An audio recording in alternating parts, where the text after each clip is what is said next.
Hey y'all, Sweet here. So, things have changed. After some more testing and timing, it turns out that the room clear in the Ark, which I have previously referred to as Arkoscroller, isn't 50% autoscroller, but 100% autoscroller. What this means is that the strat that I will be explaining throughout the video does not save time over the current optimal strat, but it does give you a time cushion to make sure that you're not losing time. So I'm making this video not only to clarify and prevent any further misinformation, but also because there's a bit more nuance to the strat that I didn't talk about in my previous video, so I'll talk about that. First, I'll talk about Serahop, because I mentioned that it suffers from Arc RNG but didn't further elaborate on what that was. Before that though, a quick recap on the basic movement for Serahop. You start by standing to the right of this corner on the railing, slide off the railing once you see Sarah's ship start moving, and strafe to the right. You can also use Gate's voice line as a cue since those both happen at the same time. Double jump on your descent as to not die to the fall timer or the kill floor, and try landing on the left rail on Sarah's ship, because landing in the middle can sometimes mess up your momentum if you land right next to one of the rails. Slide hop off Sarah and immediately tap strafe to the left and pull your frag. Bonk on the part of the ceiling that's angled downwards and strafe to the right. Bonking on the ceiling here will get rid of your upward momentum for the double jump, so you can double jump and throw your frag at the grunts. Alright, now onto the RNG elements. What I meant earlier with Arc RNG is the position and rotation of both the Malta and Sarah.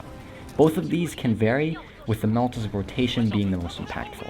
So the Malta's rotation oscillates between left and right, so when attempting Serahop, which way the Malta is rotated is pretty much random. If the Malta is angled to the left, there's a good chance of you missing the head bonk due to the ceiling being too high. If this is the case, the best thing you can do is wait for Sarah to move or Gates to start talking. Wait for a brief moment and then slide off. By waiting a bit, you will land on Sarah a bit later and therefore a bit higher, increasing your chances of actually getting a head bonk.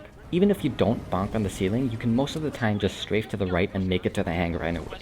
However, if you don't bonk, the stored upward momentum applies to your frag as well, meaning you'll have to aim below where you actually want it to land. Also make sure that when landing, let the camera finish shaking before jumping again, otherwise you'll shoot up into the ceiling and suffer a minor concussion. If the Malta is angled to the right, the ceiling is a little bit lower, so you'll need to slide off a bit earlier to land on Sarah lower. A good visual cue for this is Gates putting her hand on the wall right here. Now, onto room clear. During room clear, you'll need to be aware of two things: enemy spawns and the 6-4's movement. So, the enemies spawn in two different waves. The first wave spawns when you touch Sarah's ship, and the second wave spawns when the 6-4 start moving out of cover after entering the hangar. The 6-4's movement itself can be divided into 4 phases: the entry phase, the playing war phase, the waiting phase, and the glass breach phase. In phase 1, the 6-4 move from the cannon to the hangar and get to cover. In phase 2, they move out of cover and go through the room pretending to shoot bad guys that aren't actually there and make their way to their final positions. Phase 3 only really occurs when you're too slow to kill all enemies, as the 6-4 will stay in their final positions and wait there until all enemies are dead. The 6-4 have to reach this last position before they can continue. Phase 4 starts when all enemies are dead and the 6-4 start moving up the stairs from their final position.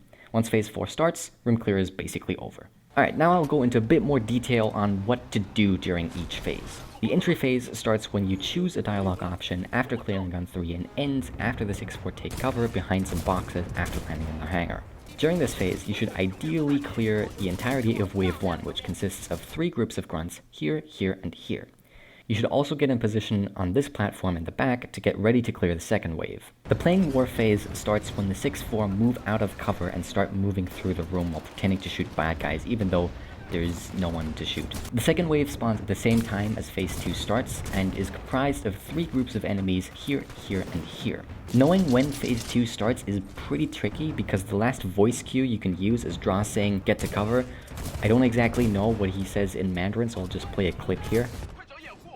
From there, you have about 9 seconds until the second wave spawns, so make sure you're in position on this platform before that. The way you avoid losing time in this section is by killing the second wave before the waiting phase starts. The optimal route for killing wave 2 starts with you standing behind these 3 shields and buffering 3 mastiff shots. After killing the shields, you slide down to the second group and kill them with whatever you have available. If you have fire stars, you can throw them onto this platform before the spawns to kill the grunts faster and go for an alternative route jumping off this post here and mantling on the rail. This does not save time, by the way. Anything fast in this section will only work to give you a time cushion so you don't lose time. After killing the second group, move up the stairs and kill the last group of grunts and stalkers. For all this, all you need to worry about is killing all the enemies before the 6-4 reach their final position to make sure that they don't get caught up waiting for you to kill the rest. If you lose time in this section, it's likely either because the 6-4 get caught up fighting someone you didn't kill, or were too slow in killing the second wave that they get stuck in the waiting phase. The glass breach phase should ideally come directly after the playing war phase ends, effectively skipping the waiting phase and not losing time. And that is how you effectively don't lose time in this section. I'm sorry to disappoint. This is like the entirety of this is an autoscroller, so just like be fast and you won't lose time. Anyway, that's Arkoscroller. Thanks for watching.